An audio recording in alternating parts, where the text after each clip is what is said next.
The studio lights glared brighter than usual that evening, casting sharp edges across the glossy floor of The Late Show with Stephen Colbert. The air itself seemed heavier, charged with an unseen tension that neither the audience nor the production crew could quite explain.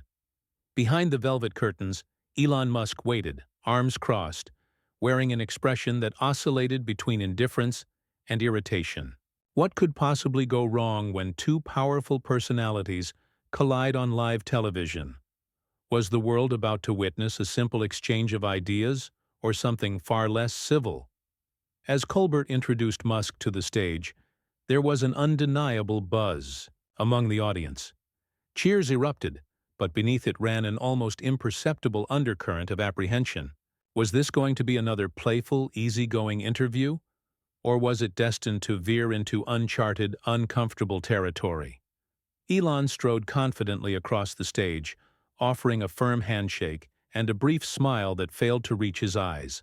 Stephen Colbert, ever the showman, wasted no time diving into the subject matter that had made Musk a household name: innovation, disruption, and ambition.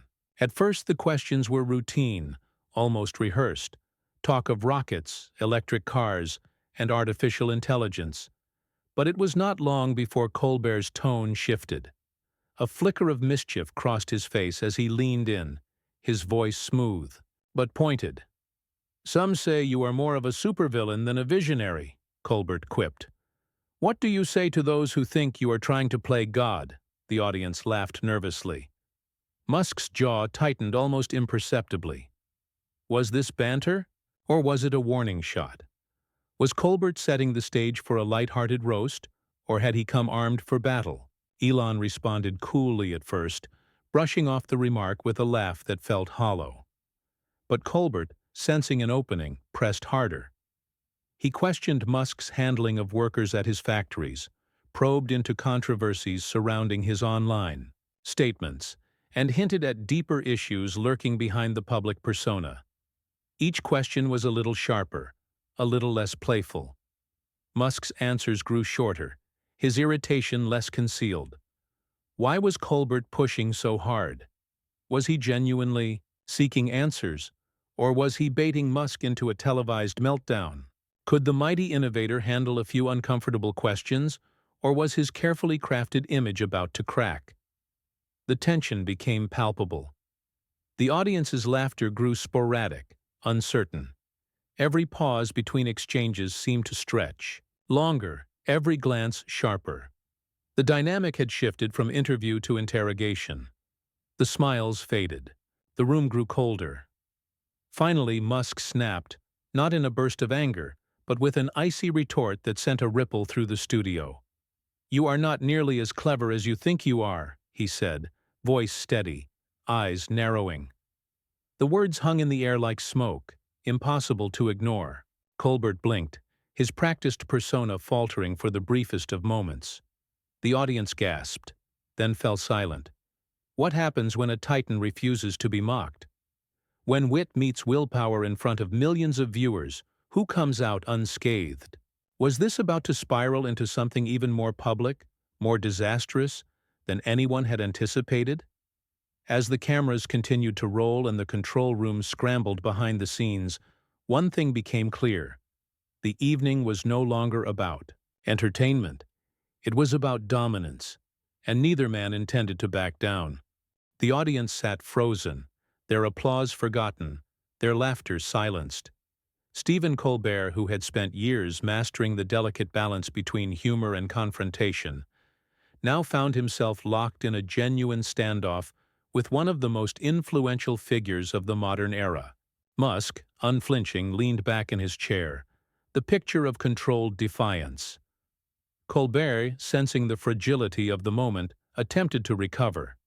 He offered a half-hearted chuckle, waving his hand as if brushing away the comment. "Come on, Elon, it's all in good fun," he said, his voice a touch tighter than before. But the damage was done. The easy rhythm of the show was broken, shattered like glass on concrete. Elon's expression remained unreadable. He tapped his fingers against the armrest, slow and deliberate, as if daring Colbert to try again. And Colbert, whether out of pride or sheer instinct, accepted the challenge. "Let's talk about your plans to colonize Mars," Colbert said, a glint of steel behind his smile. "Are you planning to build a utopia up there, or just escape the consequences down here?" The question sliced through the tension like a knife. It was no longer a joke. It was an accusation. Musk's jaw tensed. His voice, when he answered, was low and sharp. "I am working to ensure the survival of humanity." "What are you doing, Stephen? Telling jokes while the world burns?" The crowd reacted audibly, a mixture of gasps and uneasy murmurs. It was no longer entertainment. It was a battlefield. Both men, brilliant in their own arenas, now stood at the edge of a precipice neither had intended to approach. Colbert leaned forward, abandoning the pretense of humor. "Working to save humanity," he echoed, voice laden with skepticism. "Or profiting from its fears?" The insult was unmistakable, and for a moment it seemed as if time itself had stopped. Musk's eyes narrowed, his lips pressing into a thin line. Around them the studio lights buzzed in the oppressive silence. Without warning, Musk rose from his chair. The movement was so sudden that even Colbert flinched. Elon stood tall, adjusting his jacket with a slow, deliberate motion, as if weighing the entire room against his next move. "I do not have to sit here," Musk said coldly, his voice cutting through the tension like a blade. "I do not have to be part of this circus." The audience was stunned into silence, save for a few awkward coughs and the soft shuffle of crew members unsure whether to intervene. Colbert opened his mouth, perhaps to de-escalate, perhaps to escalate even further, but Musk was already moving. He turned on his heel and strode toward the edge of the stage. Cameras swiveled to follow him, producers shouting into their headsets, chaos unfolding behind the scenes. Security moved instinctively, their earpieces crackling with urgent chatter. Musk, however, did not need to be escorted. His departure was not frantic or fearful. It was deliberate, calculated, a statement louder than any shouted insult could have been. Colbert remained seated, gripping the arms of his chair, his face pale beneath the studio lights. For the first time in years, the master of late night television had been left speechless. The stage, once his kingdom, now felt like contested ground. As Elon Musk disappeared behind the curtain, murmurs rippled through the audience. Some booed, others cheered. Most simply stared, unsure of what they had just witnessed. Had Colbert gone too far? Or had Musk simply revealed a side of himself the public was not meant to see? Was it weakness or strength to walk away from a fight so publicly? Backstage, the atmosphere was electric. Producers scrambled to figure out how to salvage the broadcast. Editors prepared to cut the feed if needed. Social media was already ablaze with speculation, clips of the confrontation, spreading like wildfire. But the story was not over, not yet. As Musk disappeared into the maze of backstage corridors, a confrontation even more intense was waiting for him. One that would either cement his image as a maverick unbound by media games or expose vulnerabilities that had long been whispered about behind closed doors. And as the world watched, breathless and wide-eyed, a simple truth began to emerge. When giants clash, the ground beneath them does not simply tremble, it cracks. The backstage corridors, usually a place of quiet hustle and whispered instructions, had turned into a boiling storm. Musk walked swiftly, his footsteps echoing against the cold studio walls. Crew members parted instinctively, their faces a mix of shock and awe. Few dared meet his gaze, fewer still dared to speak. But Musk's departure had not gone unnoticed by the upper ranks. Within seconds, the show's executive producer, a man known for maintaining control at all costs, intercepted him near the private exit. "Elon," he called, his voice strained but firm. "Can we just—" Musk spun around, eyes flashing. "No," he said, the word sharp as glass. "You wanted a spectacle. Congratulations. You got one." The producer hesitated, weighing whether to push back. But the force of Musk's presence was undeniable. This was not a guest slinking away in shame. This was a man refusing to be cornered. Meanwhile, on the main stage, Colbert struggled to regain his footing. He offered a few strained jokes, shifting awkwardly in his seat, but the mood had soured. The laughter was polite at best, brittle at worst. The audience could feel it. The walls themselves seemed to hold their breath. Was the confrontation a misstep, or had it exposed something far more interesting? Was it possible that, in trying to corner Musk, Colbert had revealed more about himself than about his guest? Outside the building, a storm was already brewing. News alerts flooded phones, social media boiled with theories, accusations, and admiration. Some hailed Musk as a hero for refusing to endure a media ambush. Others accused him of arrogance, of being unable to handle even a hint of criticism. Back inside, Musk paused before the exit. A small group of reporters had somehow gotten word of the confrontation and were already assembling beyond the studio gates. Microphones were poised like weapons, cameras ready to capture every word, every movement. Musk knew the game. If he walked out now, silent and stern, the headlines would write themselves. Musk defeated by late-night host. If he lashed out, it would feed into the very narrative he despised. Instead, he chose a third path. Turning back toward the producer, he said evenly, "You are afraid of people thinking for themselves. That is why you tried to trap me out there." The producer flinched, caught off guard by the calmness in Musk's voice. "You think control is the same as credibility," Musk continued, stepping closer. "It is not. It is just fear dressed up as authority." The words were not shouted. They did not need to be. Their weight was undeniable. And then, without waiting for permission or parting words, Musk pushed through the doors and into the night, facing the reporters head-on. Flashbulbs exploded like miniature suns, questions fired from every direction. "Elon, why did you leave the show? Did you get kicked off? Was this planned?" He raised a hand, commanding instant silence. Without anger, without sarcasm, he spoke clearly into the waiting microphones. "I am not here to entertain. I am here to build the future. If that is uncomfortable, so be it." A stunned hush fell over the crowd. The reporters, seasoned vultures that they were, struggled to find a follow-up. In a world used to celebrities begging for attention, Musk's refusal to grovel was almost too much to compute. The cameras captured every second. Within minutes, clips began flooding the internet, fueling an inferno that no spin team could contain. Inside the studio, Colbert watched a monitor showing Musk's impromptu press conference. His expression was difficult to read. Was it regret?